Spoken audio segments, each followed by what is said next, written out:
In Liberty. That's because police are worried if you call 911, they may not be able to respond fast enough.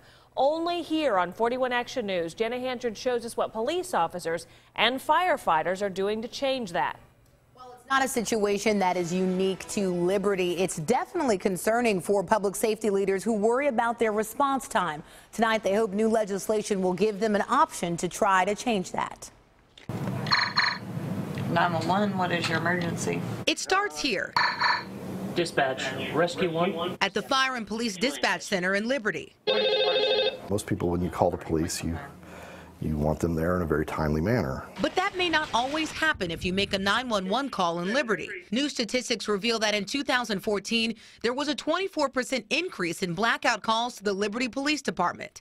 That means... So when somebody calls for service, unfortunately, we're not always able to go right away.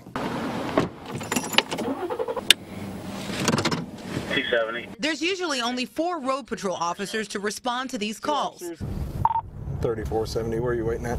Officers say they're usually spread thin, covering emergencies in Liberty. If something big comes up and everyone's occupied, then you know that more officers are needed. That can get a little concerning, I guess would be the word. The Liberty Fire Department has similar concerns. I want to be reassured that when I dial 911, that we're going to have people that are familiar with our area, that are familiar with what goes on. This week, members of the Liberty Police and Fire Department went to Jefferson City to support House Bill 566. It's legislation backed by State Representative Nick King. It's a bill that would allow the city to let voters decide on a sales tax increase. That would provide more money for public safety. It's money that would help the department get new staff, keep current staff, and get better equipment.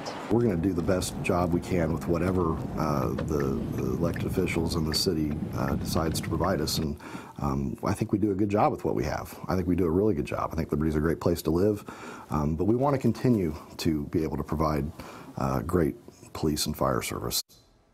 The city of Liberty supports the bill. A spokeswoman told me, quote, "We'd like to have the tool in our toolkit as an option council can consider." Now, several neighboring cities have a sales tax that helps support public safety, including Raytown, Grandview, and Gladstone. Jenna Hanchard, 41 Action News.